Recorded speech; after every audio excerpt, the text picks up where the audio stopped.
And we're back.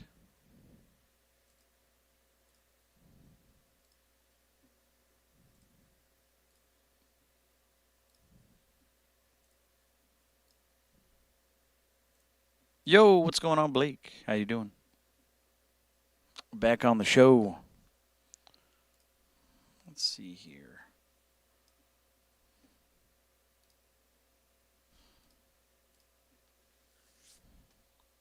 Well, I'll tell you what. I wasn't able to figure out how to get the thing in the background fixed, so we're gonna have to figure that out eventually. But yeah, it's very complicated. I try to do something off the show, and it doesn't work, and then I go on the show, and then I get kind of asked to do a bunch of different stuff. So it's very difficult to get this done. I don't know how people do this normally. It's very difficult. Streaming is it's a very odd kind of profession because it's a lot of stuff you got to do alone.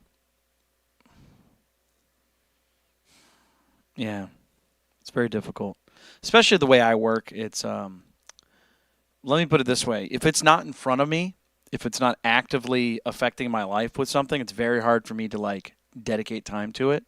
So that's why streaming by itself is an interesting job because it's in front of you. You know, you're reacting to people, asking you questions, playing music, having requests, things like that. It's all instant, ready to go, all at the same time.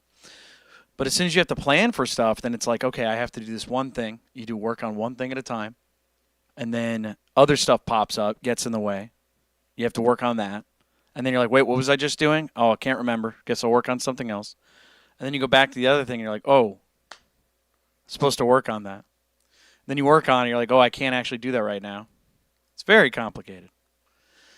I don't know how people do it, man. Some people don't know how I can do this. So it's very interesting how streaming works like that. You know, some people have their entire day planned out and they get everything done, but then they actually don't do what they want to do or what they have to do for certain things. You know what I mean? They have to be like if you told like I'll give you an example. If you tell somebody who's like very detail oriented and planning, and you're like, I need you to do something creative, they'll be like, I have no capacity to do that. You need to tell me what to do. It's like I can't. You have to figure this out yourself. So it's a very weird. The pendulum kind of swings one direction versus the other. So on one hand, it's like you have very good independence with certain things. You take care of things yourself, but you can't get everything you need done. You know, the other way, it's you can get everything you need done, but the moment you have to stray from that path, everything falls apart. It's very interesting. But yeah, that's all I got for you guys. Anybody got questions about music? Anybody got any questions about guitar, music, streaming? Just kind of talking about how I wasn't able to work on the stream thing very well, not effectively, which is disappointing for myself. So Matt just says the word Nirvana. Very, very interesting. Do you guys hold on? Let me ask you a question for everybody watching. Um, are you guys waiting for me to play music on this channel? Because you know I don't play music on this channel, right? You guys know I don't do that because it's just yeah. Because I have two different channels. One's a channel for music because I want it to be just music, and then there's this one which is just talking about music and giving advice and helping things out. So yeah, I'm trying to figure that out. Sometimes people come in here and they're like, "We want music," and it's like you're in the wrong spot. It seems like you can't give the people what they want sometimes, man. Because you know what I mean. They'll go on the main channel and they're like, "We want to talk to you while you're playing music," and it's like I can't. I'm playing music. But then when I'm like, "All right, you can ask me questions," they're like, "Can you play music?" It's like, "What do you want? What are you doing to me? This doesn't make sense." So it's very confusing how that happens. So yeah, very very difficult. Drain says, if you've ever played a Mustang, how good would it be for a main guitar? Let me ask you a question. Give me an example of what a good guitar, a good main guitar. What qualities would you assign to a good guitar? Let me ask you that question because like I can answer certain things about that guitar. I used to own one. I've had a couple of them actually. What do you need out of a guitar? What makes you think a guitar is good? And don't say it's good. Give me some like actual objective measurable things. What makes a guitar good for you? Because I can answer that, but I want to know if you can even answer that. Because you're asking that question, but I don't know if you can even answer it yourself. So I want to know what makes you think it would be a good guitar versus a bad guitar. What do you think? What would make a Mustang a bad main guitar or a good main guitar? What does that mean? Because, like, let me put it this way. You could talk about cars, right? Like you could say a Corvette. Drain says easy-ish to play and something that's comfortable. Do you think it's uncomfortable? Do you think it would be uncomfortable? What makes you think it would be uncomfortable to play? Do you think it's hard to play a Mustang? Blake says, for me it is. What makes it comfortable? Define comfort on a guitar, you know what I mean? Try it out? Yeah, no way. Yeah, you could try it out. But what would be a comfortable guitar? Like, give me an example. Let's say I've never played a guitar before. Can you describe what a comfortable guitar would be for you? Because, like, some people think Telecasters are comfortable. Some people think Les Pauls are comfortable. Some people think acoustics are comfortable. What does that mean to you? What does it mean easy to play? Because I'm going to tell you right now, every guitar can be easy to play if you set it up well. So what about the guitar itself, besides you setting it up, would be easy to play? What does that mean? Do you think it would only be in a Mustang that would be easy to play versus like a Jaguar or a Strat or a Telecaster, a SG? What would make those not easy to play?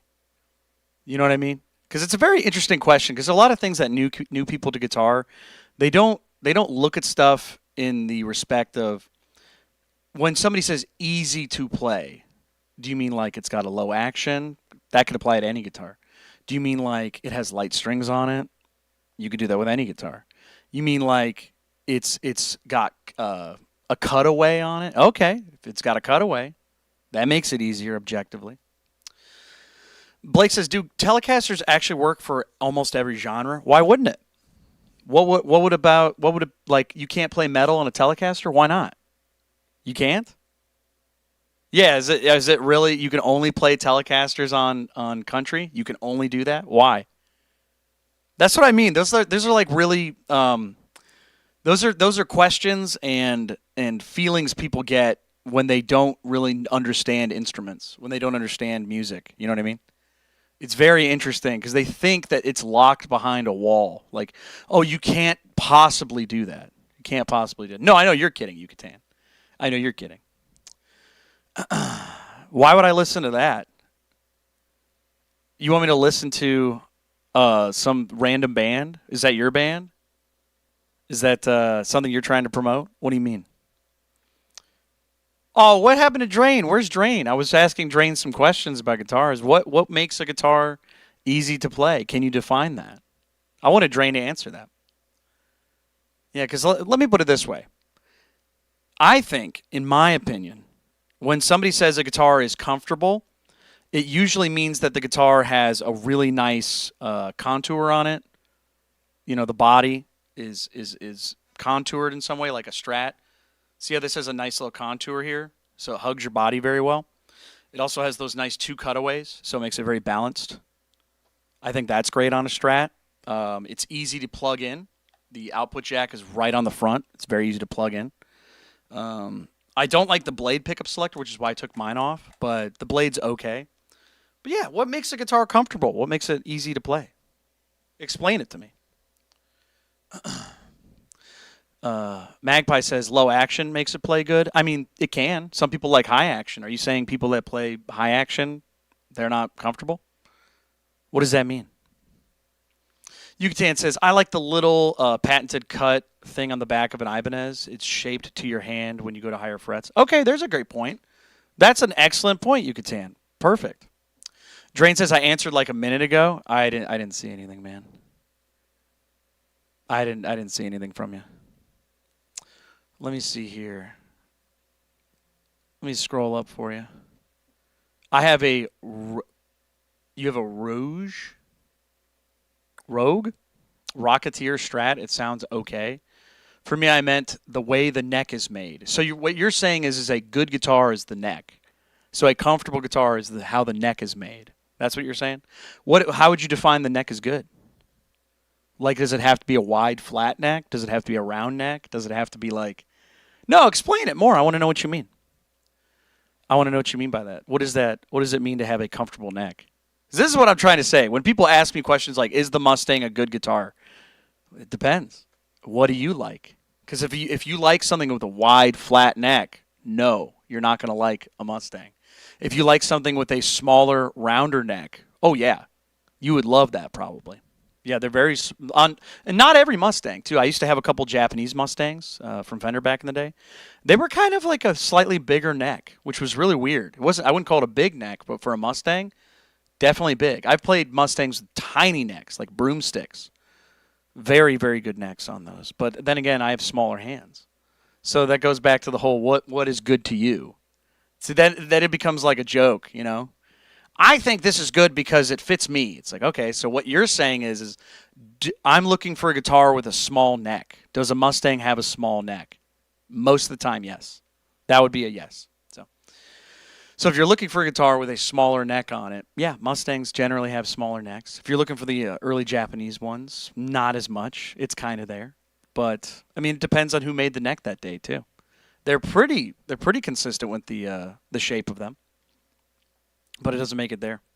So Drain says the neck is somewhat skinny. I've never heard of Gearit. Is that a how much is a Gearit? Oh, let me look it up. I've never heard of that. Both of the brands you said Rogue. I'm pretty sure Rogue is a super budget brand. So I'm not really familiar with them, but I've seen their acoustics. I've seen them fall apart. Let's see here. He said it was a Gearit. I've never heard of Gearit. Said it was a Strat style guitar. Let's take a look at it. Hold on, let me pull it up. Amazon brand. It was like $170. Oof. That doesn't sound good. So let me see here. We're going to pull it up. And I'm not saying it's terrible. I play guitars that are under $200 that were actually pretty good. So let's see here. We're going to pull up the Gearit. We're going to look at the specs. So let's see here. Microsoft Edge. Here we go. I like how the number one result right here is, was this a mistake? All right, what color was it? Was it a white three-tone sunburst? You get the pink one? You can always tell if a guitar is not necessarily made well, and I'll tell you, this is like a dead ringer. If you see, here, I'll zoom in on this for you. If you see like the length of a guitar, see how this says like 39 inches? What does that have to do with anything? Having that written on the guitar is like, this is absolutely, we have no idea what to put on there. So you said cherry sunburst? All right, well, we'll click this one. We'll take a look at this guy. And I'm giving you a hard time because it's a very silly question. But at the same time, I'm not mad at you. But I'm trying to prove a point here, which is that a lot of people look at stuff as if it's like necessary. And it's like, not really. So I'm going to tell you right now. So $140, it looks like you can get it straight from the website, gearit.com. $140 with an amp. That's pretty crazy, dude. That's pretty crazy. So you bought everything. It came with some cheap picks, tuner, some strings, it looks like. So bad deal? Not necessarily. But I'm going to tell you right now, there's not going to be a lot of information on this thing for me to understand what the dimensions are. Because let me give you an example. Remember I was talking about the neck size and all that stuff? So when they're talking about this guitar, what they're trying to tell you about is very, very, very, very basic styles of information. So, for example, it says in the top left-hand corner, let me move this over here. It says powerful upper mid-range tones. That says nothing. Nickel-plated steel round frets. Okay, most frets are nickel. Sometimes you get stainless steel these days, but that doesn't make sense. Eco-friendly engineered wood fretboard. We don't know what wood that is. So I don't know anything about this guitar other than it has wood, has nickel, and maple. That's basically all we know. High gloss finish, so that means it's a polyester. But that's the thing. That's all we know about it. It just says maple. So synthetic bone, okay. They already talked about the frets. Eco-friendly technical wood fretboard. I don't know what that means at all. It's got a humbucker in it. Well, okay, cool, humbucker. And it's got a coil tap, it looks like. So, all right, bottom line is, I don't know anything about this guitar other than what they said on there, but let me give you an example of what most people see on a guitar. They'll see something like the specs of, like, for example, fretboard radius. I'm going to guess this thing has like either a 9.5 inch or a 12-inch radius. And you're probably thinking, Pat, what does that have to do with me? So let me tell you about radiuses real quick. So radius guitar. We'll check this out. So here's what this means. When you have a radius on a fretboard. So if you think about this picture, when you're looking at a fretboard on a guitar, you take a guitar, and if you're looking at it like this, right? You're looking at it like that. When you have the guitar, when you have a lower number of radius, so the smaller the circle, that means the rounder the fretboard. So the idea is that whenever somebody buys a guitar with a 7.25-inch radius, like that one over there, supposedly, for some people, they really like how that feels for making chords. But objectively speaking, when you're bending the strings, because if you look at it, it's a little, since it's so round, so when you bend the string, right? So when you get the string and you bend it up, you'll notice that there's a little bit of a ramp. So when you bend the string and you got a low action, it can fret out.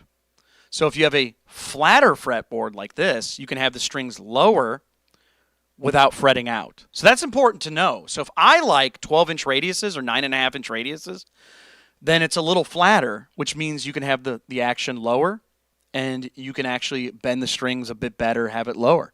So that's important to know, right? That's important to know. We don't know anything about that with this guitar. We don't know what the radius is on this. We're guessing. So that's not a good sign.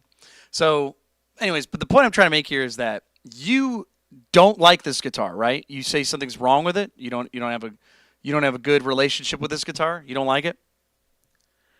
So probably what you want to do is figure out what you do like, because we don't know anything about this guitar right now. All we know is it has maple and it has some sort of synthetic wood, maybe fretboard, and it's got a Strat. That's about it. We got a Strat shape. So yeah, you're gonna have to go to a guitar shop. You're gonna have to go to a guitar shop, sit down with some guitars, and see what you like, what you don't like. Because I like 9.5-inch radiuses. I also like 12-inch radiuses. Those are fine to me. I like both of those interchangeably. 7.25, not a big fan. I've tried it. I can't get the lower action on the strings. This doesn't work. So Drain says neck feels like an acoustic. That's why I don't like to play it. Sounds like I'm gonna tell you something right now. It sounds like your guitar's action is too high. You know what action is? Let me explain. So when you're playing guitar, the strings are heavy. There's a distance, right? There's a distance between the string and the top of the fret. So when you press down, there's a distance there. Sometimes it's a couple millimeters, like 1 or 2, maybe 3. Other times it's like half an inch, which is absolutely massive. So if you're pressing down on the string and it's really difficult, that means your guitar is not set up. So what you probably want to do is, instead of buying a new guitar, which maybe you should, but you might want to just go to a shop and have them adjust the guitar to make sure it's set up well. So what they'll do is they'll take a screwdriver, they'll take some Allen wrenches, and they'll just make sure the guitar is set up well. So that way it feels better to play. So that way you don't have to buy a new guitar, which you probably could. You could probably do both. But when you get a guitar, it's just like sitting in a car. Like if you're in the car, if you're in the driver's seat and the steering wheel's like this far away, you're not going to have a good time doing that. You're going to be like, this sucks. So you want to, you move the chair. You know what I mean? You want to get that thing set up really well for you. That way when you play it, you're comfortable. You want to be very comfortable. You don't want to be driving with, I can't see over the wheel. You know what I mean? You want to be playing the guitar like it's set up for you. Same thing. So, yeah, it's instead of buying a Mustang, which I'm going to tell you right now is probably not the right answer, especially since they're a bit more expensive. You could probably find the most inexpensive Mustang for like $300, a Squire one with the humbuckers, which I like those, actually. Those are pretty good. Those are made pretty well. Let me look that up real quick. Squire Mustang. If you get the yellow one, dude, the yellow one's sick. Oh, yeah. Oh, no, they're $230 now? Are these on sale? Graffiti yellow, baby. Hold on. Get out of my face. Hold on. Yeah, dude, get the yellow one. The yellow one's sick. Look at that thing. So it's got a hardtail bridge, string through body, so you don't have to worry about it, going out of tune or anything like that as much. You get a toggle switch for the pickup selector, so you don't have to worry about the blade going, having a long travel distance. You don't have to worry about the Mustang little mini switches on there, which are kind of sucky. I'm telling you, this might be the one to get, dude. I would get this. I've played it. I like it. It's not the best thing in the world, but you can find them used. If you get the yellow one, dude, everybody would love it. Everyone would love it. Yeah, yellow's sick. But yeah, you could also get the blue one or something like that. There's a what is this, Sonic Blue? Yeah, this is a Sonic Blue one. Same exact guitar, just a different color. So if you don't like the yellow, if it's too much for you, you get a blue one. These are great. I like these guitars. They play very well. For $230, man. $230. Blake, you have this? There you go. Called it. Great guitar. Love these things. So yeah, go pick up one of those. Find one of those. I would get that, dude. And then get that set up. Because whatever you got right now, I'm sure it works, but it just barely. And I'm not saying like you can't get it to work. It's pretty good. Yeah, Squiers for the money. If you're looking at something $100, $200, there are guitars around that price that are pretty good. But I'm going to tell you right now, for usability and ease of use, and making sure you don't have to mess with too much, Squier makes some pretty good stuff. I like them. Yeah, I actually was just finishing up editing a video. Hopefully it'll be out tomorrow. I'm not sure exactly when, but hopefully it'll be out tomorrow, where I talk about counterfeit guitars, and I talk about other brands people can buy other than the counterfeits. Because people love counterfeits for some reason. Not because they're made well, but because they look the part. It's very interesting.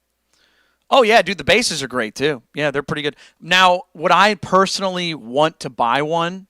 Not necessarily. If I get one that's used, no big deal. The Squier stuff, I've bought Squiers on the show. I've used them, but I like the stuff that's a little bit more, a little bit better built. Because the problem with Squiers, like for example, I'll show you something on this. If you look at the neck, you're not gonna be able to see it, but this is an unfinished neck. It's like a very, very, I mean, we're talking they went like that with a satin finish. So they don't feel particularly good in my opinion. I'm not a big satin finish guy, anyways. But it doesn't really protect the wood, and you're also going to run into humidity issues eventually. So that's a thing. So not the best thing in the world, but I mean for the time, for a year, for 3 years, that'll get you through it, man. That'll get you through it. So yeah, I mean most people got a crappy guitar. Let me put it this way. I mean you don't have a budget necessarily that big to get the best guitar in the world when you're first starting out. Because what you're doing is you're investing in something that might not pay off. I would say, if I had to guess, I'd say 60 to 80% of guitar players quit within the first 3 months. When people start, they want to try it out. Think about all the things that you tried out. Golf, bowling, you know what I mean? Soccer or football, depending on where you are. Think of all the things. Have you maybe tried to be a comic book artist? There's tons of stuff people do, and they just give up within the first couple months. You don't want to spend $1,000 on something, right? And be like, all right, I'm going to go all in. 3 months later, you're like, I have to sell this because I don't want this anymore. I don't really want to use it anymore. It's $1,000 is gone. So you end up selling it for like $600. Or if you're unlucky, you go to a shop and you sell it for like $250 or $300. It's like, that sucks. Oh, yeah, that's another thing, too, Slappy. Sometimes the frets are sharp, too. That's called fret sprout. Yeah, that'll happen on a guitar with, like, an unfinished neck. Fret sprout's pretty easy to fix, though. You can either get something called, what is it called? Guitar Honey? Hold on. You can get Guitar Honey. Oh, I forgot. That's right. If you look it up on Sweetwater, they have no idea what it is. Yeah, Guitar Honey is this spray bottle. I have, like, two bottles of it. You just spray it on your fretboard. Called fretboard conditioner, and what it does is it makes your that's it exactly.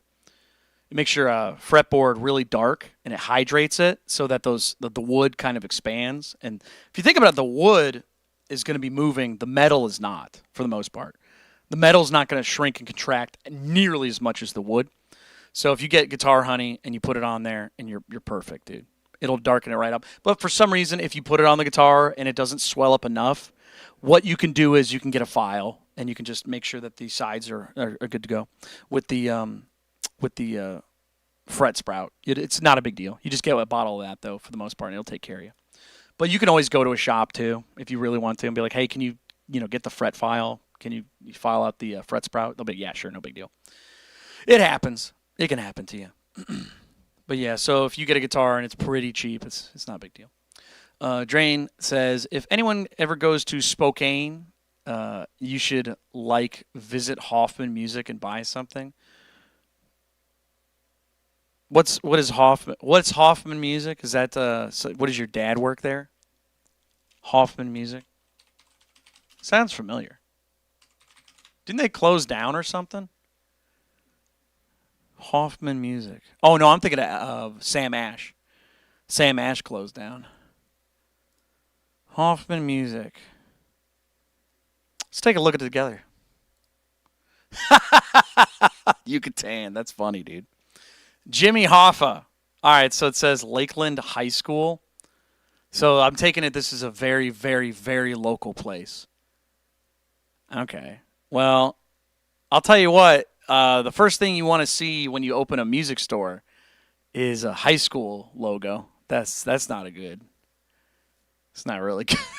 It's not a really good way to show your brand. Hey, guys, I'm going to go to the Hoffman Music Store. Good thing they showed me the Lakeland High School voting thing for some football. Oh, perfect. That's what I wanted to see, a simple vote for Lakeland High School. Let's see. What do they got? They got anything? All in-stock products today. Okay, here we go. Violin stuff. Okay, we got potentiometers for the knobs. We got violin bows. Very cool. 216 pages. All right. Do they have a thing that says guitars? All products. Can I just look at guitars, please? What do they got here? Let's take a look at it. Let's look at guitars. Okay. So it's all mixed in. If you type in guitars, you just kind of see a ton of different stuff. Well, I'll tell you what. They kind of they got to work on this website, dude. Because if you're looking at acoustics and you type in guitars and it just goes, capos. Capos? You want capos? No? Okay. How about a strap? How about a $100 leather strap? That's when you said guitar, right? All right, well. I would say maybe don't go to Hoffman, but I'm not going to say they're bad. But I'm going to tell you right now, it's probably a very small shop that sells a bunch of stuff. So, but I've never been there. I don't know anything about it. All I know is that they have a very, very, I would call archaic website. It's a pretty old website, man. Yeah, I was going to say, you and Yucatan are connecting here right now. Is it better or worse than Guitar Center? I'm going to tell you right now, Guitar Center is like the McDonald's of guitar shops. But to be fair, they have a really large used section, so their used guitar stuff is pretty good. Like, they're probably the best place to buy used guitars. Ebay's terrible. You don't want to buy from eBay. Reverb probably has good stuff. I've only bought pick cards on Reverb, but Guitar Center's is good. And I'll tell you why. It's because they have a 45-day return policy. It's good. Hey, thanks, man. I appreciate that. Yeah, but yeah, Hoffman, I don't know, man. It's probably okay, but I don't know anything about it. So I like how you're plugging them. You're like, hey, man, you should go to Hoffman. I hope I don't, to be fair. Yeah. You got a used bass, Slappy, and it was brand new, basically. That happens. That happens, man. I've seen people buy stuff. This is not a joke. I've seen people buy stuff, try to return it, and they're like, no, dude, this is past the 45 days. And they just sell it. They're like, I don't want this anymore. I don't care. Some people have enough money to do that. Isn't that crazy? Some people have enough money to do that. That's pretty wild.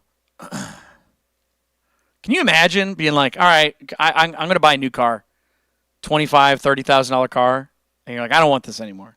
And like, well, we can only give you $10,000 for it. Okay. So you just lose $20,000 like that. Can you imagine doing that? That would be insane. That's a crazy, what a crazy amount of money you should have if you just go through guitars and cars and stuff like that with that mentality.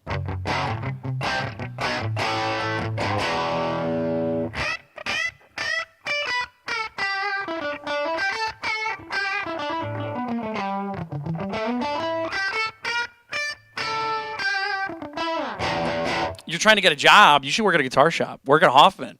Tell them to fix their website. Maybe that might be the move. I'll tell you what, if you guys ever want to buy gear, biggest piece of advice I have on the planet, go work at a guitar shop. Because, one, you get to see everything come in the first day. So all the used gear, all the new stuff, it comes in, you get to see it. Now, obviously, they want to sell it to customers, but if you work at the shop, a lot of times they'll be like, yeah, if you want to buy it, go for it. We don't care. You know what I mean? Second thing is that you usually get a massive discount. Most musicians can't afford new gear. I'll say that again. Most musicians do not get paid enough to actually afford the gear that they're selling. So what they do is they incentivize musicians to work there. Like, for example, at a guitar shop like Guitar Center, if you work there, you get like everything at cost. So whatever Guitar Center pays for it, for the most part, you pay for it.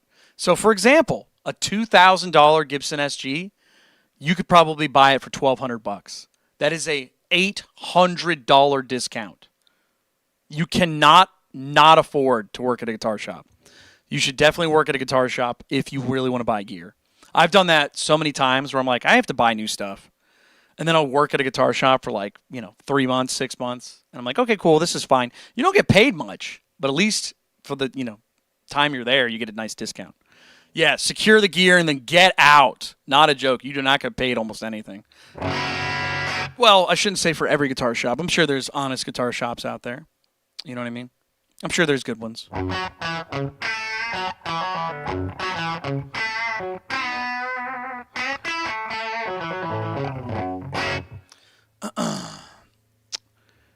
Oh, am I taking a request?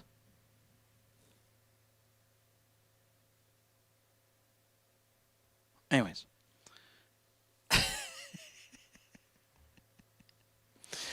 Blake says, would you recommend going to a pawn shop looking for a guitar? Not really. Not really. I'll tell you why. A lot of pawn shops, and I actually talk about this in my video. It's going to be out pretty soon, but a lot of pawn shops will buy counterfeits, and you don't really want to do that. Yeah.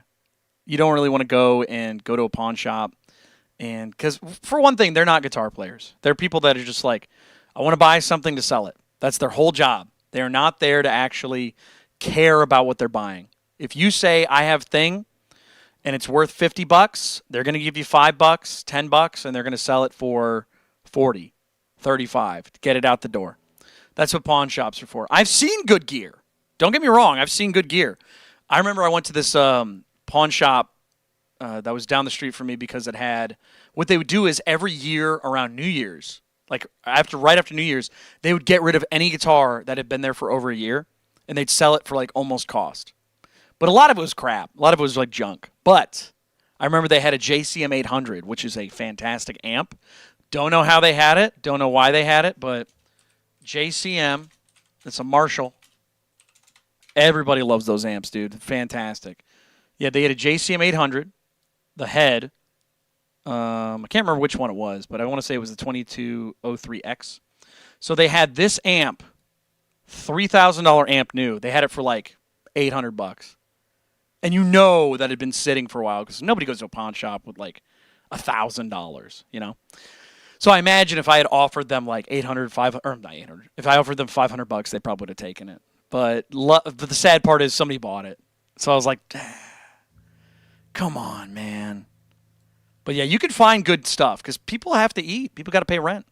So they'll sell stuff there. So yeah, I know. I wish I'd have gotten the amp. But I don't even think it was a reissue, too. I think it was an original JCM 800, which would have been more expensive. But you can't get it. You can't win them all.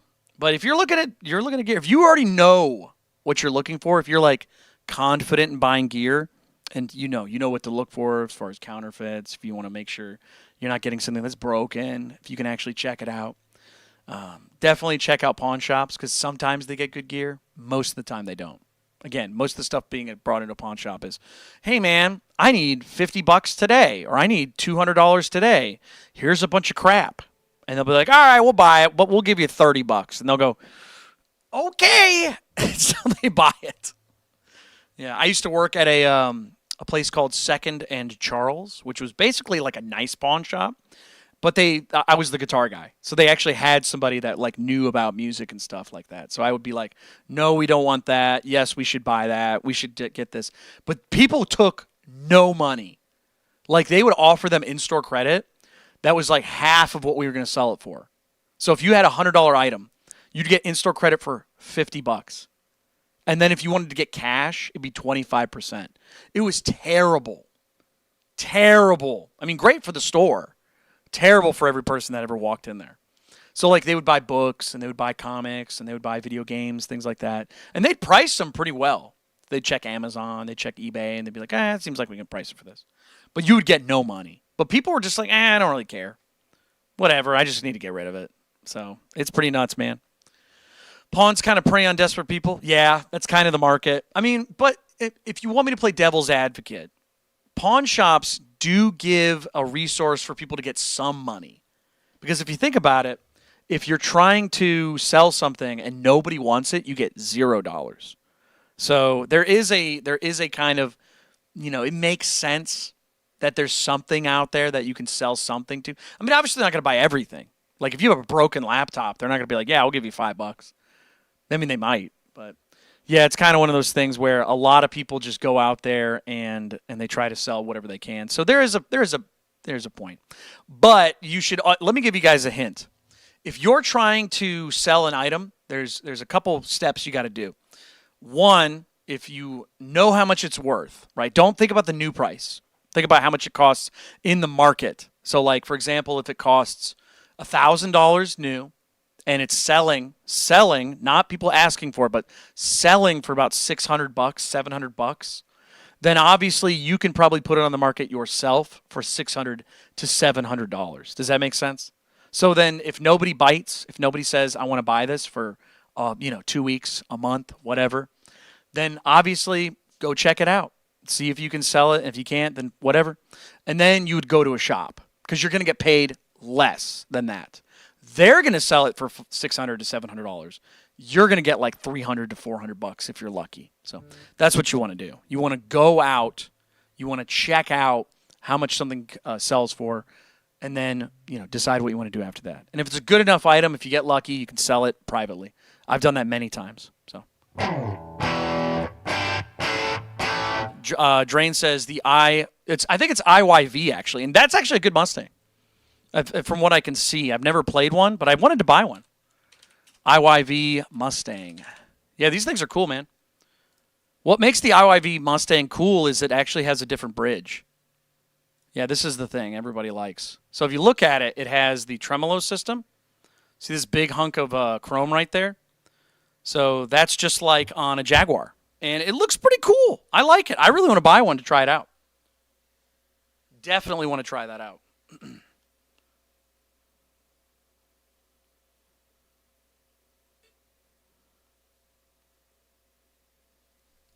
Yeah, definitely check those out. I mean, I want to buy this. Do you guys think I should buy this? I think you can get it for like $200. Man, yeah, here, let me pull this up. How much is this? Let's see if we can find one. Reverb. There's one on Reverb apparently. Let's see. $275 seems a little expensive. $70 shipping. So I'd have to pay $340 for this? No thing. Oh, this is a Duosonic. Oh, they changed the neck. Hold on, let's look at this thing. That's why you got to read the listings, you guys. So look at the neck. That is not the neck that it comes with. So they replaced the neck. They replaced the pickups. Yeah, they're saying they upgraded it. It's like, I don't care about all that. So let's go back. Yeah, that's the thing. If you guys ever upgrade a guitar, be prepared to take all that stuff out because you're not going to get extra for it. Almost never do you get extra. So let's see if there's another one.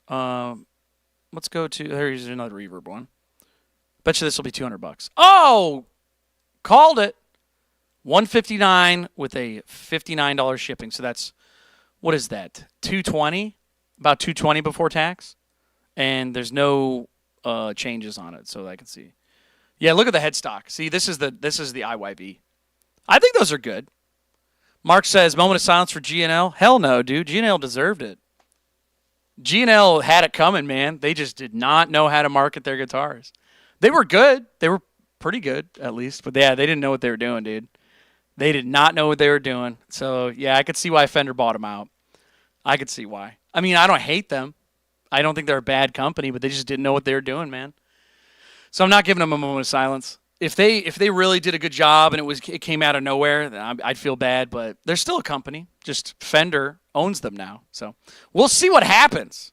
We'll see what happens with them. If Fender starts cannibalizing them and starts messing with them a lot, then we'll see. But yeah, I've never met somebody who had a G&L that was like happy with them necessarily. Yeah, what happened with G&L is that, and I had this argument before, so we'll talk about this. So G&L, if you owned one, the problem with G&L was if you ever wanted to replace parts on it, if you wanted to get different parts for it, bridges, pick guards, necks, plating, anything like that, you couldn't just go to a guitar shop and buy it. You had to special order it. And even then, it was just like, I can't find anything. And I'll prove this. This is not something I'm making up. This is an objective truth. So if I go to Reverb, we're on Reverb right now. So hold on. Hold your horses, everybody, because someone's going to go, no, that's not true. No, we can do it. If I look up, let's just say, let's pick not Fender. Let's just pick a company. Jackson. Let's look up Jackson. Jackson pickguard. Any Jackson. All of the. You know what? Let's make it a little easier. Hold on. Let's make it a little easier. Let's go to Jackson instead of pickguard. Well, Dinky pickguard. Do they even have those? I'll look up Jackson Dinky pickguard. It'll be more than every G&L pickguard that's ever existed. All right, so no, yeah, there's no pickguards on the Dinky. All right, we'll just go back to Jackson. All right, we'll just look up Jackson. All right, so here we go. 628 results, right? And it's got some stuff mixed in. You know, there's a guitar. But that's a lot of pickguards for a Jackson. 600 something results. Okay, let's look up G&L. All of G&L. We'll just look up G&L pickguard. Not for a Comanche, not for a ASAT, all of them. Where are we at? There it is. Sorry, couldn't find the ampersand. G&L pickguard. 25! My God in heaven! If you look up G&L pickguard, you only get 25 results. That's why people were not happy with G&L. They just had no support. Impossible to get their locking tunes. Thank you so much, Mark. And I'm not saying they're bad guitars, dude. They're not. They made some good stuff. They had some good ideas. Leo and the gang were having a good time. They just didn't do anything with them. It just kind of sat there. So now let's look up Telecaster. Not all of Fender, but just Telecaster. Watch this. Telecaster pickguard. Almost 20,000. We had 18,880 results for Telecaster pickguard. It's insane. The difference in the amount of support. This is obviously the used market, so it's a little different. Aftermarket, you know, and these are people making them probably too. People did not care about G&L. That's why they went under. That's why I don't really feel bad, because everybody was waiting for this. Everybody was like, when is this going to happen?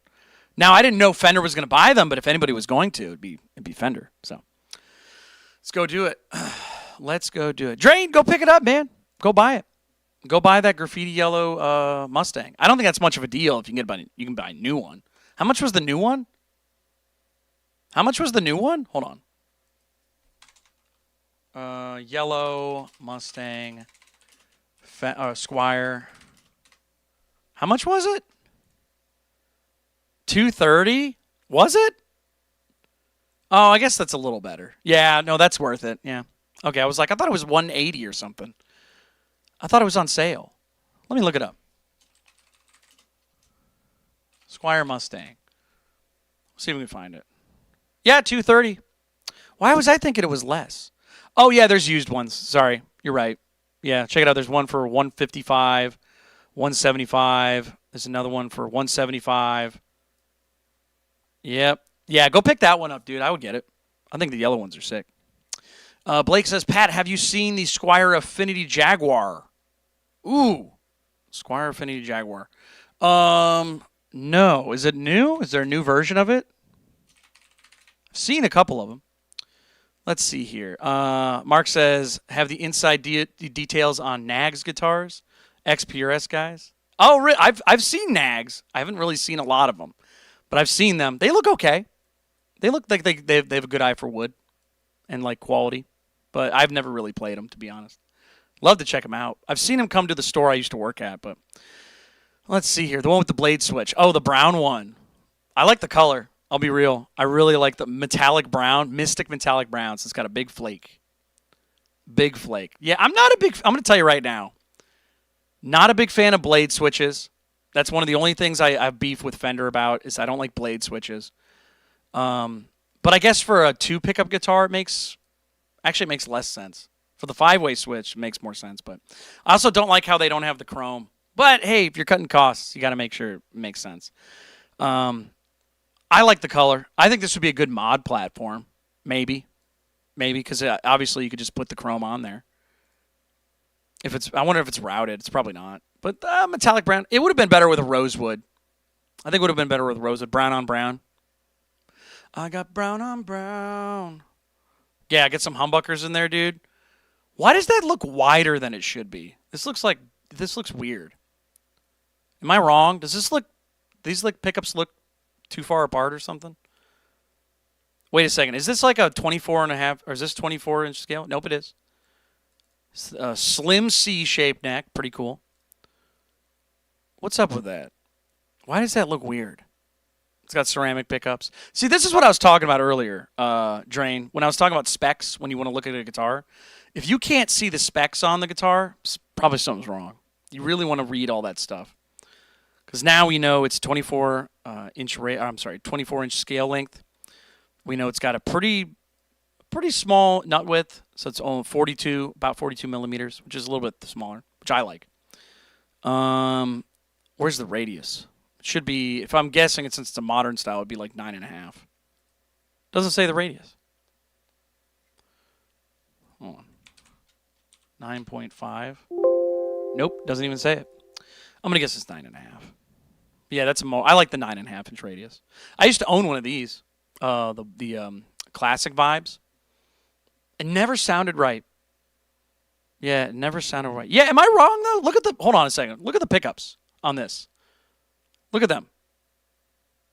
Is that the same distance? Oh, the pickups are smaller. I was right. These are Strat pickups. Look at them. They're smaller. I was like, why does that look weird? Those are Strat pickups. Yeah, you can tell because they're round. They're like they're ovals. Jaguar pickups are square. I'm so glad. All right, I was like, am I going crazy? Yeah, hold on. We'll zoom in. We'll do an extreme close-up. Yeah, see, if you look at a Jaguar pickup, they're like, shh. They have the roundness on the ends. That's so funny, dude. I was like, I'm glad I noticed. Yeah, they're a little bit bigger. They put the claws, which basically do nothing. I mean, they're supposed to focus the electromagnetic blah, blah, blah, and the fields. I don't really hear a difference. But they look cool. I like the Jaguar claws. But I actually declawed my 50th anniversary. There's no claws on the pickups. You can't see it, but if you look at this, you can see there's no metal.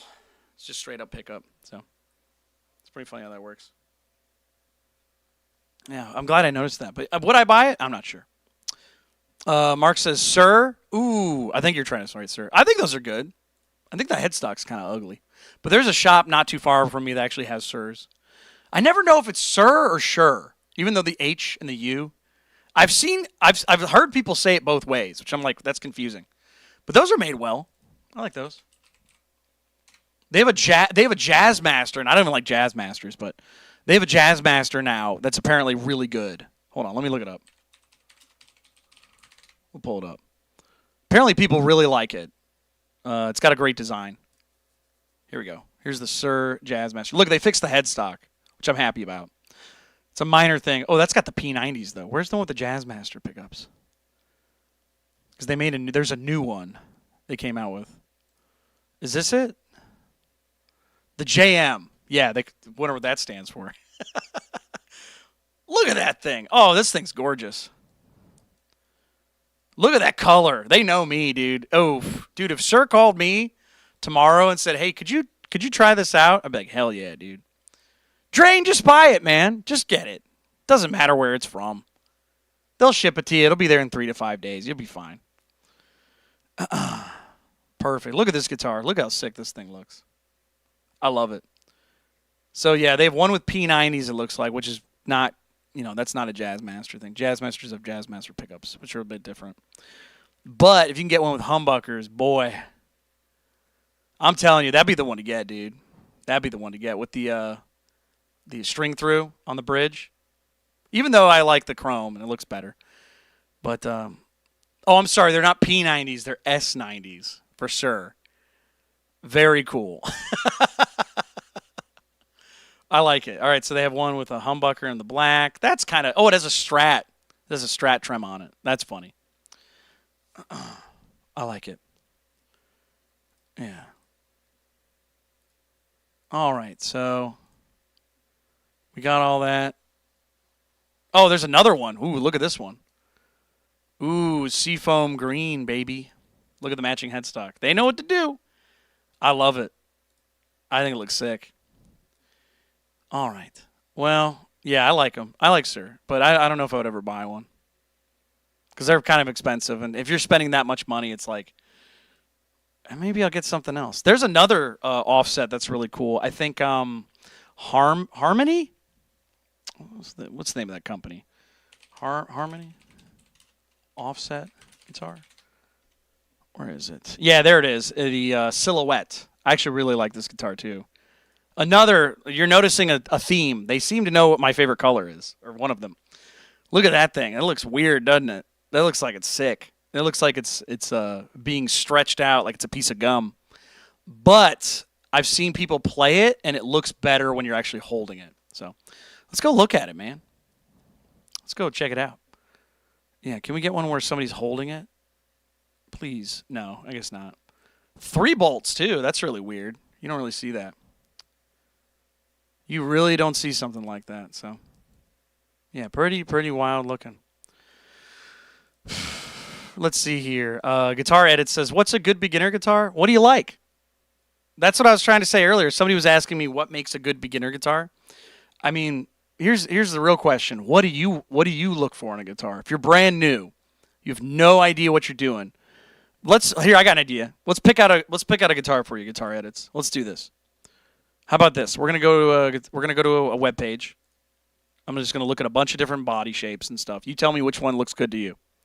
All right, I guess we'll go to Sweetwater. Because the first result. We'll just look at some stuff, okay? We'll look at some solid body electric guitars. What's your budget? How much money you got, pal? What do you got? How much money you got to spend? What are you waiting for? Christmas? What are we waiting for? Christmas? Yeah, well let's figure out a guitar for you. $1,500. It's a lot of money to invest in something you don't know if you're going to stick with. Somebody named Guitar Edits. Well, I'll tell you what. Let's go low. Let's go a little lower. Let's actually play along like the fact you don't know anything about guitar. How about that? How much would you want to spend? Ideally, if you weren't sure you were going to stick with it, I would say no more than $500. Because for just the guitar, because you got to buy the amp, you got to buy a cable, and that stuff's like maybe $150, right around there. But yeah, save some money for an amp. You want to save a little bit of money for an amp, unless you want an acoustic. Save a little more. Tyler agrees with me. Yeah, what are we talking here? How much money? Because you don't want to. That's like buying a Ferrari for your first car. If you got the money, then okay, but you're gonna crash it. You know what I mean? You're gonna drop it. You're gonna do something bad. 6 says my acoustic was $60. Attaboy. Yeah, you're not sure if you're gonna stick with it. Why buy something expensive? What do you got? Yeah, let me know. What do we got here? Come on, let me know. Say $500. All right, I'll tell you what. We'll go back to my original plan. We're gonna go look at some guitars. We're gonna you just let me know which one. Let me know when to stop. You see a color, see a shape. You let me know. And we'll go to what we said, $500 the most. So no more than $500. All right, here we go. So I'll make this a little bit smaller so we can see it. That's nice. They put a little ad on the side, so it takes up a little bit of the space. Thank you so much, Daniel. I appreciate it, buddy. Thanks, man. The second one, right off the bat, PRS, you're maxing out the budget. You want the Swamp Ash? What is this? The Custom 24? You sure? Right off the bat, that's the one you want? You don't want to take a second to look? What about a charcoal satin? What about that? What about a Telecaster? You don't like Tellies? Never mind, saw the price. Yeah, there you go. What else we got here? We got an Epiphone Les Paul TV Yellow. We got Yamaha Pacifica. And what looks like a Sonic Blue. Yep. Jaguar right here. Who's your favorite guitar player? What do you like to listen to? Ibanez Geo, the GRG, the Greg, with the beautiful top. These are gorgeous. You got the AC/DC in a box, the Black Sabbath. What do we got here? Strat, Lake Placid Blue, my favorite color. 7-string, 8-string. We got the Animals as Leaders in a box right there. Squire, classic vibe in a beautiful white blonde. Some of them more exotic. The Jackson JS King V, Flying V. Can't sit down with that, and if you can, you're a liar. Ooh, look at this one. We got a gray burst, they call it black burst. That's cool looking. Look better with rosewood, but what are we looking for? Yeah, you tell me if a color, if a shape. We got that other one you were talking about, the $500 one. I think that's the better color. Ice blue metallic. That's beautiful. That ESP. Oh, we got the Eclipse right here. Yeah, that's a great guitar. $500, man. I used to own one of those. Real tiny neck, actually. If you're thinking about buying one of those and you don't have smaller hands, you got big hands, you got big honkers. I don't know if ESP is right for you, man. But I'll tell you what, they got a bunch of them. Jazzmaster, look at this thing. Tahitian coral. Beautiful. Slappy says that the SG has neck dive from hell. They can, for the most part, yeah. Oh, this thing looks badass. Look at this. We got a Squire Affinity HSS. We got it all black with black hardware. Sweetwater exclusive. Oh, and then right next to it, we got the Fiesta Red. Love the coral. Oh, we're going back to the Jazzmaster. What are we thinking? What do you think of this guy? So you save about $50. That's a great color. I'll tell you that. Maybe put a white pick guard on it. Hold on. Let's look at a Jazzmaster in coral with a white pick guard. I think it'll look better. Oh, yeah, dude. You telling me? What do you think's better? I think the white's better, but you might like the tortoiseshell, the red. You think it? What do you think, red or white? So you just get a different... Mark says get an American Strat. No, we're doing $500 or less. We got to make room for an amp. White pickguard? All right, my man. I'm proud of you. You got to get the classic, man. Tortoiseshell can work, but I don't think red on it looks a little too distracting. A little too distracting. But all right, so we got one of these. So $450. Now, here's the thing. With this guitar, these are kind of a pain in the ass. I'll be real with you, man. These are not really polite guitars for people that are new. Boss Katana, great, but we're way over budget. We're at, what is that, 700 something, maybe $800 with a Katana if you get a new one. You probably get a used one. Yeah, the LT Mustang, yeah, you can get a used one for like $100. So we're going over a little bit. But I'm telling you right now, this thing, the things that make a Jazzmaster kind of a pain to own, number one, the bridge. So on these guitars, this one has the Mustang bridge. So what's good about that is the strings don't pop in and out as much. I actually made a video about what's wrong with Jaguars. And what you'll often see with these guitars, Jazzmasters and Jaguars, they're like twins. They hang out with each other. Same body shape pretty much. They have the same tremolo system. But the difference is between a Jazzmaster and a Jaguars, we're not going to get into that too much. But I will tell you this. These can be a little maintenance heavy. So if you do buy one of these, you're going to expect to make sure you set it up well. This is not a guitar you can get out of the box and start smacking it around. Those strings can come off of the bridge. What I mean by that is literally, watch. I got a Jaguar here. Gorgeous. This is the color. Watch this. Watch this. I'm going to take this string. Oh, let me zoom in. What am I doing? Jeez. All right. So we got the strings. What I can do is I can literally pick up the string off of the body. Look at that. That's crazy. Excuse me? Why should I be able to do that? You try that with almost any other guitar. Way harder to do that. So, yeah, not a great experience. But if you get it set up well, you can actually alleviate most of that. So don't expect to be playing metal on that thing. Second thing I'll explain. So these pickups, these things right here, these are like the microphone, essentially, of the guitar. So they're designed to only pick up the string. These can get real noisy. So if they fixed it, they might have fixed it on this one, but usually Classic Vibes, they don't. But I will demonstrate to you right now, everybody, in front of everybody, a live studio audience, what makes a single coil, which is what that is. Why are they so noisy? Why is that a big deal? Why do we need to worry about that? Okay, so this has got a single coil in the neck. This pickup right here. If you notice, it's a little thinner, but same principle. If I turn on some distortion, listen closely. We're on the neck pickup. You hear that? That's noisy. What's up with that? I don't like that. But if you switch to a humbucker, like this guitar right here, this little spot, watch this. The hum. Quieter. Still there, but quieter. So the idea is that when you get this kind of guitar, you're going to have a little bit of noise if you play with distortion. So that's just, it comes with the territory. People like the fact that they sound really clean and they're really fat sounding. So that's the two things you got to worry about. Maintenance, making sure you set it up well. And if you're playing with distortion, stay away from electronic stuff. Watch this. Check this out. Watch this. I'm going to turn that distortion thing back on. Oh, hang on. You get like a more. We get something a little more light.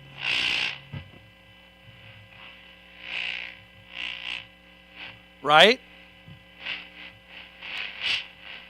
Noisy. So you want to stay away from electronics. But you'll be okay. You'll be all right. You can get different pickups, but Tyler, the only problem is that if our friend Guitar Edits comes over and tries to get that pickup swapped, that's half the guitar's value. So, but that's okay. Here's the good news. You found something you liked, so you just got to work with it. Or you could find one with humbuckers, or you could find something a little bit different. It just, you got to sit down with it. You got to see if you like it. You like how that looks, so you like the cool color. So that's the cool part about it. Oh, sorry, I had the wrong thing up there. So that's the important part about the show is that you're checking stuff out. You want to learn about guitars. So look up Jazz Masters, man. If you like the color, maybe you like that color more, coral. There's a whole bunch of other colors. Look at this. This is sick. Look at this, like blood fade, blood burst. That looks awesome. I love that thing, dude. That thing looks sick. See, that guitar would not have as much problems with that kind of noise. You like the blue too? This is expensive. This is hard to find. Getting a Lake Placid blue Jaguar, it's pretty difficult. You can find them now. They exist now. They just came out with a new one, but yeah. This guitar is great. I like these. Schecter's make some good stuff. They're more for metal players. You don't have to play metal. I will say that again. You don't have to play metal on a metal guitar. It's just styled. It's styled like it. It's meant to look the part. You know what I mean? You could drive a monster truck to work. It's just going to be a little, you're going to be like, what's going on here? You know? Good luck finding parking. But, yeah, Schecters have like a really good reputation for being more classic rock styling, but still being more fun for metal. It's a thing. But it really, when you're looking for your first guitar, it's not about what it does necessarily. It's about how it makes you feel. Are you inspired to play? You know what I mean? If you are inspired to play the guitar, that's what you need to hold on to. Because, of course, there's going to be some guitars a little more maintenance heavy. Oh, here we go. Check this out. the Jazzmaster we were talking about?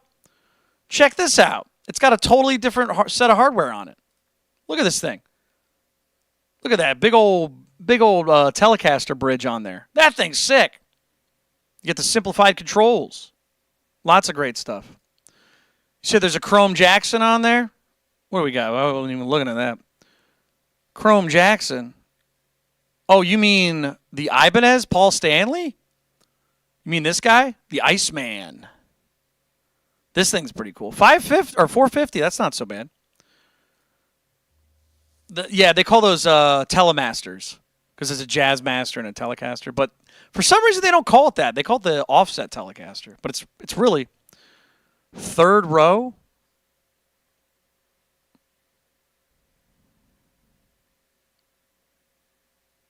What are you talking about? What are you crazy? All right, anyways. Yeah, here's a blue one. Oh, we found a blue one. Dude, this one's cheaper. Oh, 420, Bob. 420. Dude, buy this one. This one's sick. Oh, that's gorgeous. Oh, it's got a matching headstock. Oh, it's a beautiful guitar. Look at this thing. It looks like a cruise liner, man.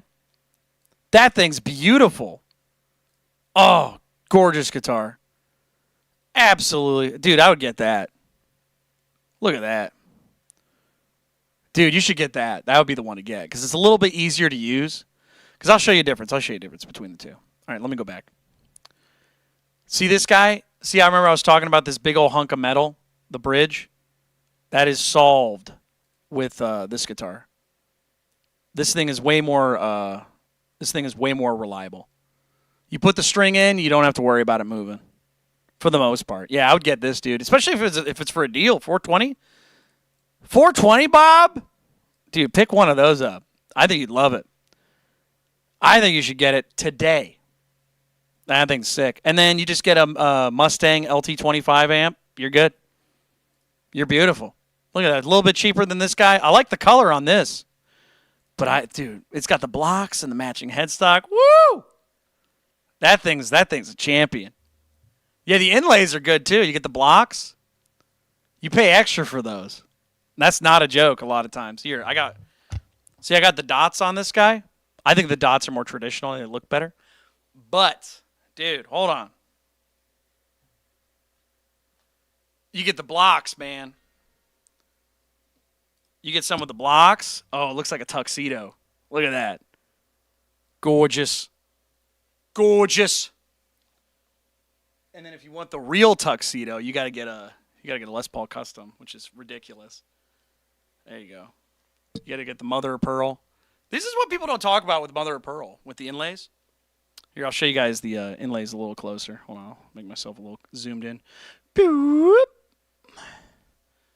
If you look at the inlays, they kind of have like a rainbow. They kind of have a rainbow thing going on. I don't know if you can see it. But they get like a cool color change to them. You can't really see them, but in real life you can see them. And you're like, wow, that's pretty. Yeah, there's like a what do they call that? Not a fluorescent effect. You know what I'm trying to say. They color change. You know what's the word for that? Yeah, mother of pearl, dude. Inside of a shell. Not abalone. Abalone's like way crazier. Holographic? Yeah, pretty much. Holofoil. What's the word I'm looking for? Color changing mother of pearl. What do they call that?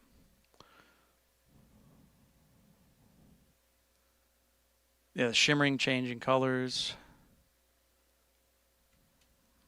There's a name for it. Pearlescent? Iridescent. Iridescent.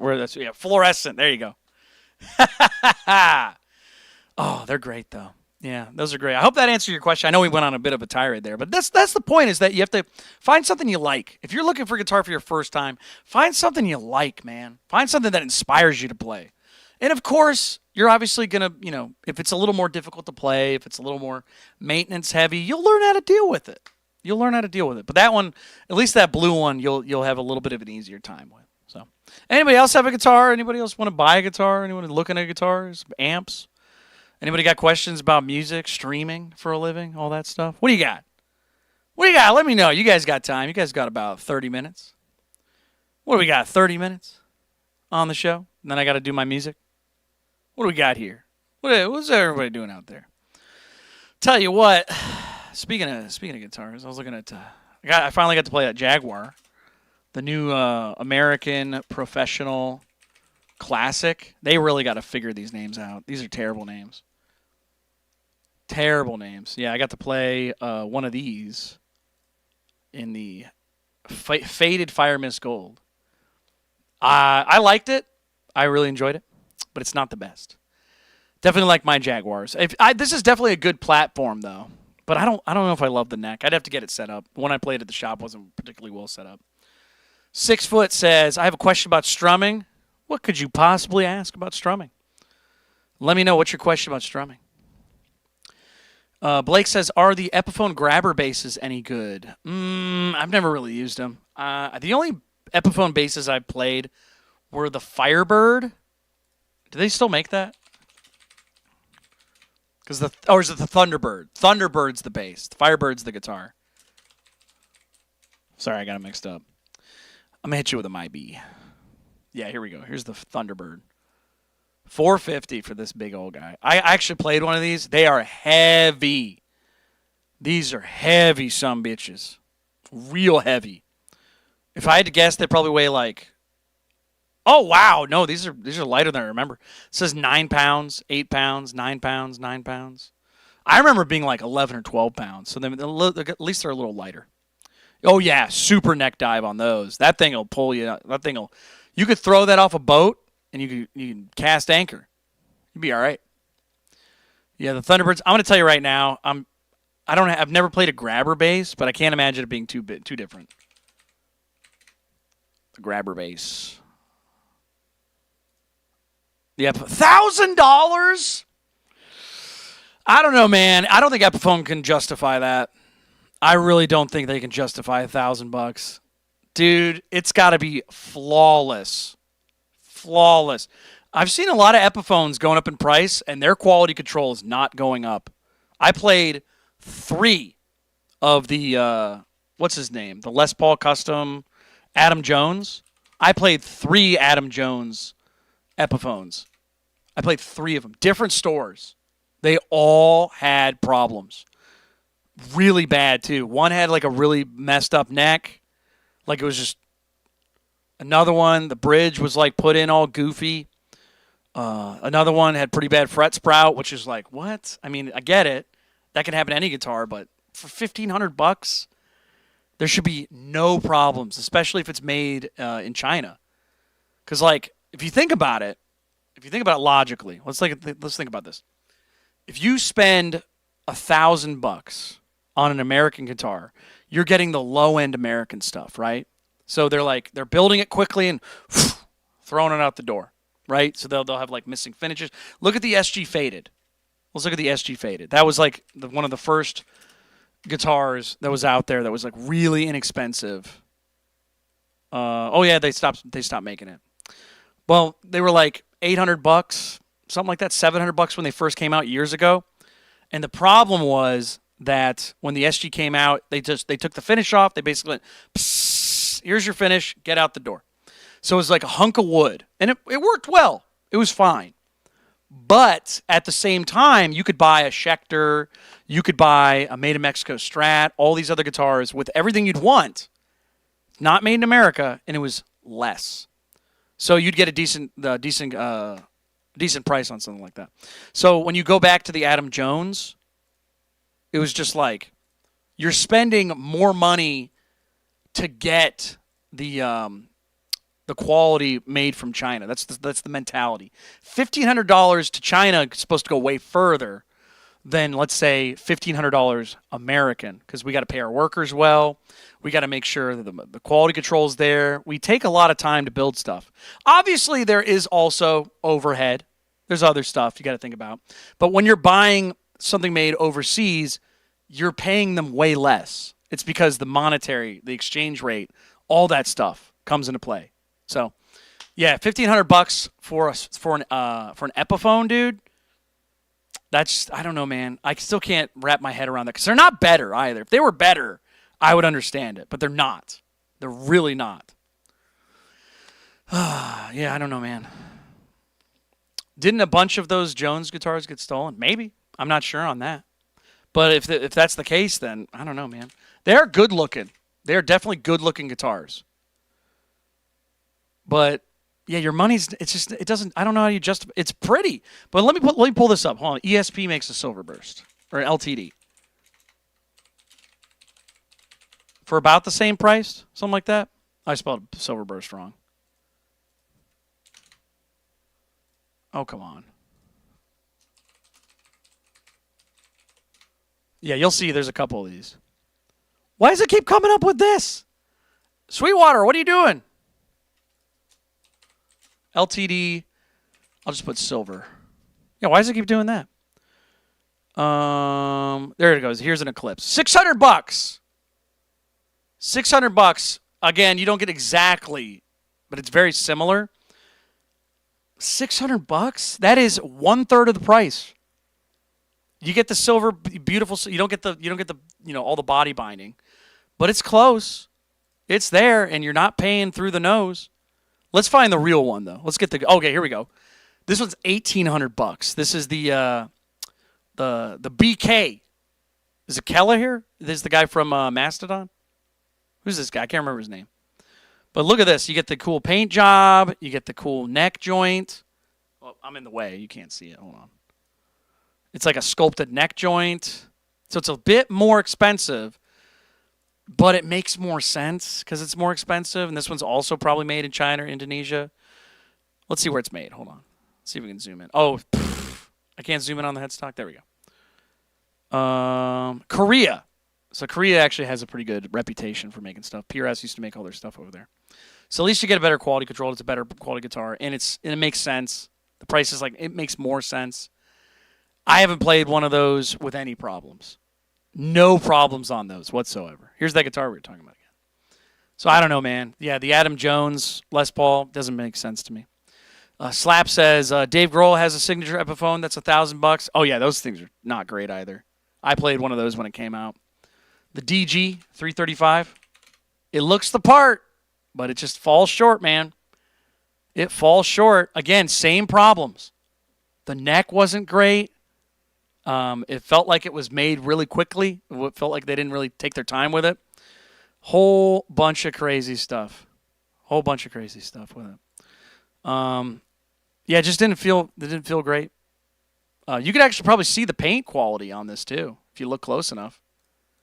I bet you can. Yeah, it doesn't look great. Yeah, for $1,000. I've seen a lot of these. The headstocks break on them apparently because it's a one-piece neck. Pretty crazy how that goes. It comes with a case. It comes with a case. That's pretty good. But yeah, they just didn't feel right. It didn't sound great to me. Even though doesn't this come with the Gibson pickups? Let's see. Wow, thank you for dragging this all the way down for some reason. Yeah, Gibson. It's got burst buckers in it. How do you make a burst bucker sound bad, dude? Those don't sound bad. I don't know. Yeah, they look the part though. There's a guy named Jeej. Shout out to Jeej, fellow guitar player. He played one of these. He agrees with me. He said it wasn't exactly what he wanted. He played the original too. He played a custom shop, and he played a fake. And he's like, dude, honest to God, the fake is like for the money, it's about the same. Like obviously there's little things, but considering it's like 2/5 the price, I don't know, man. I can't justify buying a fake. I would never do that. But I mean, if you're faced between buying the real the Epiphone, and somebody has like a counterfeit, it's like I wouldn't judge it as harshly, but I still wouldn't do it. It's not a good idea. You don't want to do that stuff. It's pretty crazy. Yeah. But I remember those being a little more than 1,000. Weren't they more than 1,000? Weren't they more than that? When did they come out? Weren't they like 15? Oh, yeah. Hold on. Instant savings.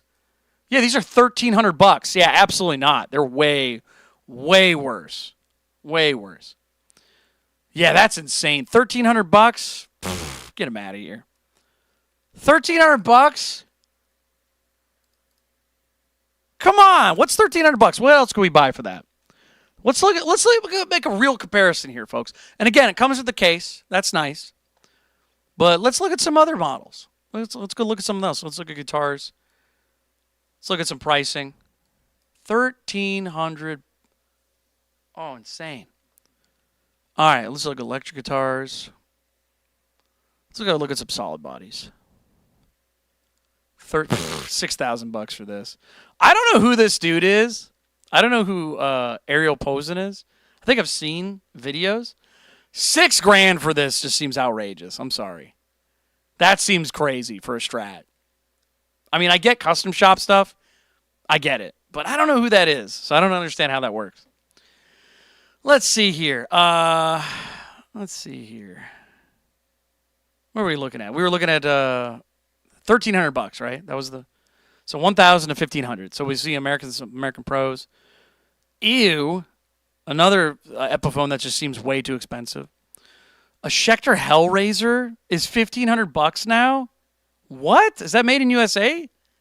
How does that make any sense? What? I get it's got the Sustainiac on it, but what? I remember those were like $600, $700. What is happening in the market for guitar people? So you can get an American Performer for $1,200 right there. Made in USA, comes with a case. That's overpriced. I remember those were on clearance for like $500. That's a little absurd.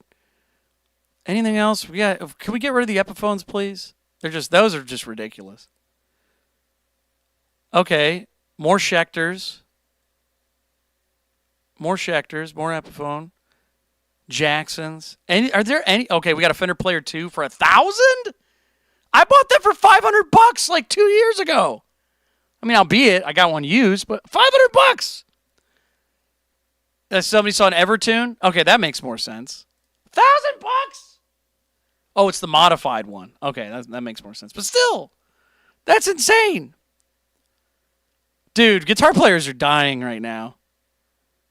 This is ridiculous. See, I don't usually look at this price range. I'll look at used stuff for like $1,000 or less. Okay, get a Vintera 2. Those are pretty well made. Still. You could get another American Performer for less. This is insanity. Sire, Larry Carlton. I've heard about these. I've heard these are pretty okay. I still haven't seen them in person. Oh, that's a nice quilt. I like the quilt, but for $1,300, that's ridiculous. Dude. Is this because of the tariffs? Have those gone into effect yet? What's happening? What am I missing here? Something's wrong. These are way higher than they should be. Oh, are they raising them right before Christmas to drop them down? Is that what's going on? Maybe that's what's going on. So I was like, I worked at a shop. Let me put it this way, you guys. The reason I'm like freaking out about this. 2 years ago, that's not that long in the grand scheme of things. 2 years ago, I worked at a shop. Everything was like half these prices. I'm not exaggerating you right now. I am not exaggerating. These are half those prices. Okay, here's how we check this. Hold on. Here's how we check this. There's a website called Camel. If you've never heard of this website, it goes to Amazon. And it pulls up pricing on stuff. Let's look up, what did we say? What was it? Schecter Hellraiser? Schecter Hellraiser something. We'll pull it up. See if the prices went up recently. This checks Amazon. Not in stock. Okay, here we go. Schecter Hellraiser Floyd Rose.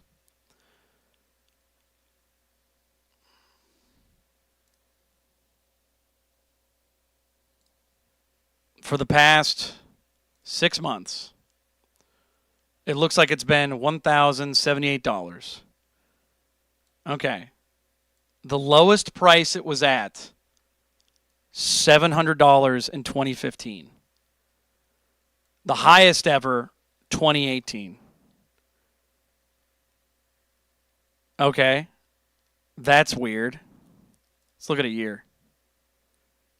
Something's wrong, man. Something's wrong. Let's look at another one. Let's look at the American Professional Fender Stratocaster. pull this up.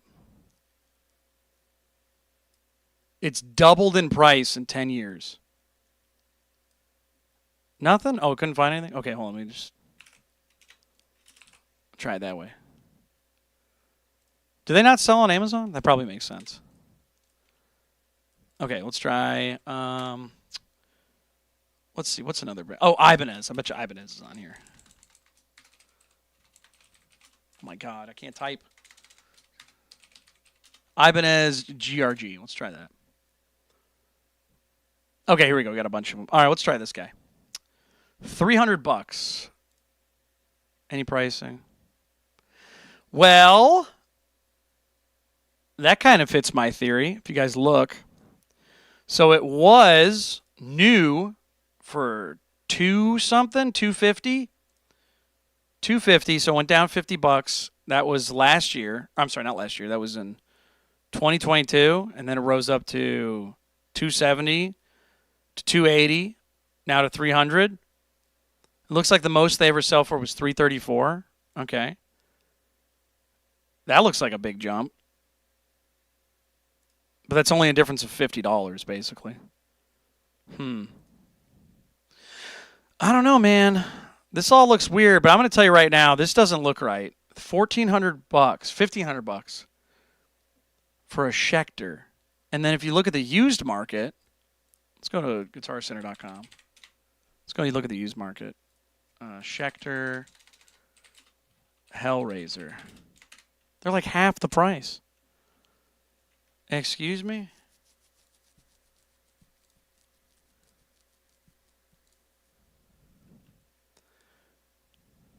All right. Hellraiser. Let's go look up a used one. Hold on. Oh, you know what I can also look up is Reverb.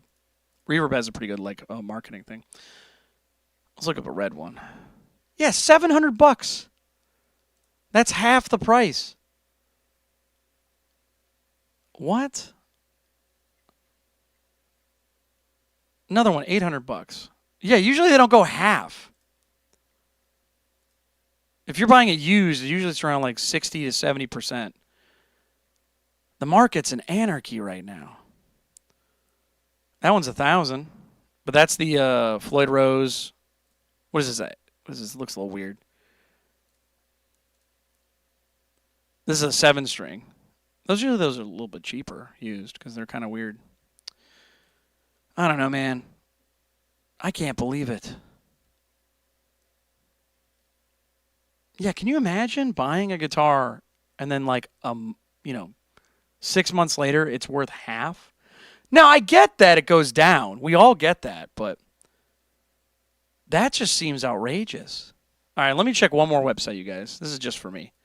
We're going to go to Reverb. We're going to look at sold listings.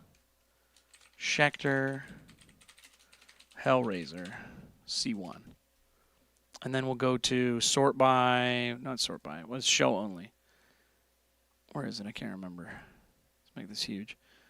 I can't remember because on the filters, all filters. Here we go. Yeah, if this is a thing on Reverb, you can look at it on the left. It says show only, sold listings.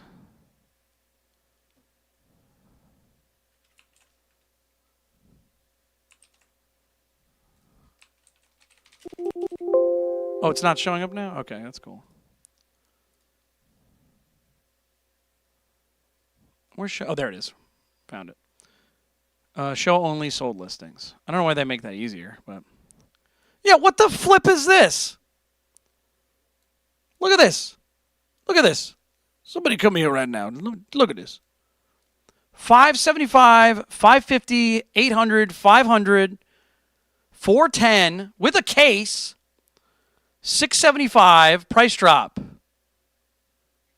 Look at all this. They're all like $600, $500. What? You're telling me they're selling a $1,400 guitar? $1,400 guitar for a third? No, the prices are insane. The prices are insane. Something's wrong here. We need to look at that graph. Usually there's a graph you can look at too. Can't remember. Usually they'll be like, you have to sign up for an account. It's like, okay, cool. I can't remember that though. That just seems unreasonable. I can't believe that. All right. Anyways, we kind of went on a tangent there, but point I'm trying to make here is that, dude, for $1,500, it looks like your dollar is not going as far as it used to, and it looks like Epiphone is really digging into that. And I mean, I think the Schechters are made better personally. I'm not even a big Schechter guy. I'm really not. I do like their company. I don't really want to play their stuff, but I do like how they're made. Like PRS, same thing. Quality control is excellent. So, but that's ridiculous. $1,500, and you're seeing guitars that are sold for a third regularly. That's not like a couple. That's like regular. Sold. Something's wrong, man. Something's wrong. I feel bad for guitar players. Now I can see why counterfeits are being more apparent. Because people want to buy something that like at least looks kind of like it. Because I'll say this. When you look at like Les Paul specials, where are they? Hold on. Let's go back to Sweetwater. Did I get rid of Sweetwater? I think I did. Okay. Well, let's go back to Sweetwater for a second. If you look at a Les Paul Special 2, they're like $300. I said this the other day. Les Paul Special 2. This guitar is as bare bones as you can get. They're pretty bad. Where's the Epiphone? Come on, man. The Slash. Appetite for Destruction. That's cute. All right, Epiphone. Here we go. Yeah, so this is a guitar. Actually, let's just look up Les Paul Jr. That's probably what we want. Les Paul Jr. Where's the Epiphone? Yeah, I love how they just reuse Jr. and stuff all the time. Where's the one? This is ridiculous. Hold on. They always just rearrange the names of stuff so arbitrarily. Where's the lowest price? Come on now, Epiphone. Where is it?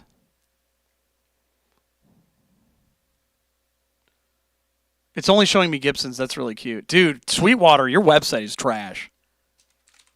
When I look up Les Paul, it only shows me Gibsons. It should just show me all Les Pauls. I get why, but come on, man. Thank you. All right, so we got to go low to high. Do they even sell it? They have the Studio. They have the Tribute. The Tribute for $300. Oh, those are a little bit better. Where's the terrible one? Is that only Guitar Center? I think it's only Guitar Center.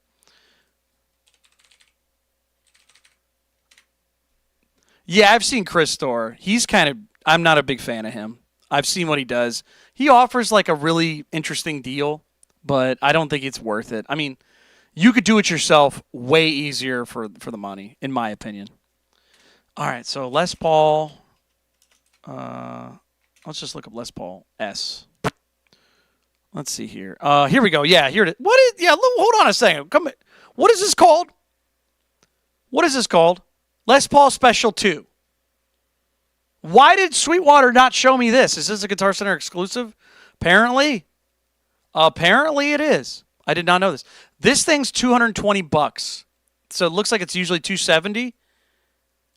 $270 gets you a bolt-on. I like the beautiful color, but gets you a bolt-on neck with a dot inlay. Everything's plastic for $270 normally, right? $270 normally. And then you look at you go to eBay and you look at all the fakes out there. They're going for about $300. Let me just look up Les Paul. And then I'll pull up something super cheap. Yeah, here we go, $200. Same price. You get the and I don't like counterfeits, but I'm making a little case for them right now. This looks a hell of a lot better than what we just looked at. Am I wrong? Look at this thing. This thing is as bare bones as you can get. Like, I like the color. The color's cool, but... And then you go to this. This looks at least the part better. For $200. It's even less. Now that's starting to make sense. That's insane. Yeah, I don't understand what's going on with that. Ah, insane. Drain says this YouTuber Nirvana guitars. I've seen his stuff. Gets most of his guitars from Chris Store. Really? Really? Well, I'll show you guys Chris Store real quick. He builds some stuff. Hold on, Chris Store guitars. It's KH. Sorry, it's KHR. Chris Store. Yeah, he's a super fan. He's a Nirvana guy. Can I look at the guitars? Okay. So he'll take, like, if I remember correctly, he'll take like Squires and just like dress them up pretty appropriately. So, for example, this one's what, 520, the Vandalism Strat. I know somebody who bought one of these, and he said he had to redo a lot of stuff. And I was like, yeah, I know. It's probably how that works. So let's see. What does this say? So it says it's got a Fernandez logo. The frets rounded and smooth. Okay.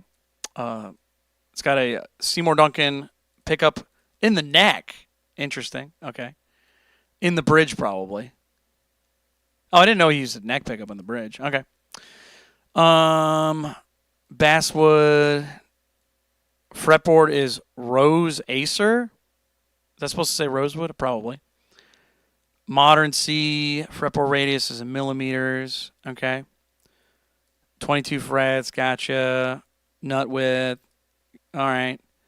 Strat style single coil, so we don't know what the other single coils are. So, but where did the body come from? We don't know where the body is from. It just doesn't say. It just says what it's made out of. What is the HB ST20? What is that? Harley Benton. So, just for the record, if he's saying what he's saying, you're buying an $85 guitar with a different neck logo. Is that correct? You're paying $80 for a sticker, a pickup, and a logo. But you're actually paying $500 something. Is it a Fernandez neck, though? I thought Fernandez went out of business. I don't know about that, man. It looks like a different neck. Well, let me look at the headstock on this a little bit close. Oh, those are great pictures. Okay, there we go. All right, so the Harley Benton neck has like a little thing right here. It goes whoop, and then it has two string trees. That's the same neck, dude. It looks exactly the same. You're buying a Harley Benton with a sticker and a pickup in it. That's brutal for $500. And I'm not saying he's bad. I don't know much about him, but I'm saying that doesn't seem worth it to me, dude. That doesn't seem worth it to me. Because you can get the sticker, apparently. He makes the sticker. I don't know how he gets that. He must have a license with them. Yeah, dude, I'm sorry. That just seems like a huge rip, in my opinion. If he puts the pickup in it, then okay, but yeah. Didn't the description just say it was a Fernandez sticker? That's what I'm saying, dude. Fernandez logo. It is not a Fernandez neck. It's a Harley Benton neck. Which, to be fair, I don't think there's anything wrong with the Harley Benton. But $520, well, euros. Sorry, how much is that in USD? What is that, 6 something?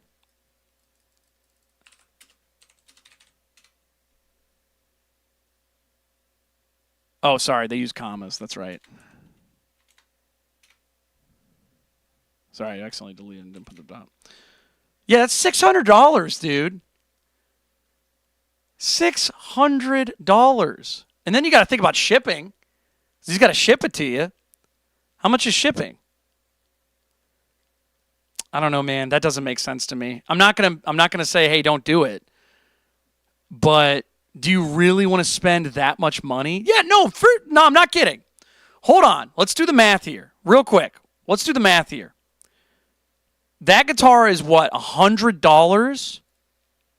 So it's $85. What's the shipping on this? It's probably, I think it's like $100 in shipping, if I remember correctly. So that's $200 to ship right to you, right? And then how much is the pickup? How much is the pickup? It's a Seymour Duncan Shin SH1N 59. That's probably $100. Yep. So we're at $300. Yeah, dude, just do it yourself at that point. That doesn't make sense to me. And then you're like, okay, the pick guard. Okay, the pick guard's a different color. Okay. All right, so we got a different color pick guard. I don't know, man. Then the sticker. Oh, yeah, the sticker should set you back, what, $20? $30? I don't know, man. That's kind of crazy. Yeah, at that point, just make it yourself. I'm not saying it's completely unfair. It just doesn't make sense. Somebody wants it, they'll buy it. But I know for a fact, and I'm telling you right now, I know somebody who bought the Sky Stang. I know somebody personally who bought this, and he was like, "Yeah, you were right." He ended up doing a lot of work to it. He ended up changing the neck and all that stuff. Okay, he gets little details. I get it. But these are all things. These are all things you can just do yourself. And I don't mean like a little bit. I mean the exact same thing. You can just do it with a screwdriver. You can do these things really close. He put a little on there. That's pretty cute. Yeah, man. That doesn't make sense to me. So this is probably another, what is this, a Squire? Classic Vibe series. For the record, you can get a Japanese Mustang. Hold on. Fender Mustang. These are probably a little more expensive, honestly. Japanese. We got a Player 2. We got a Made in Mexico. $839. Of course, it's a little bit different, but again, if you're planning on doing it, you could probably do it yourself. Get a much better playing guitar, much better bang for your buck, all that stuff, dude. I'm telling you right now, this is a prop, in my opinion. This is a prop that somebody wants to cosplay as Kurt Cobain.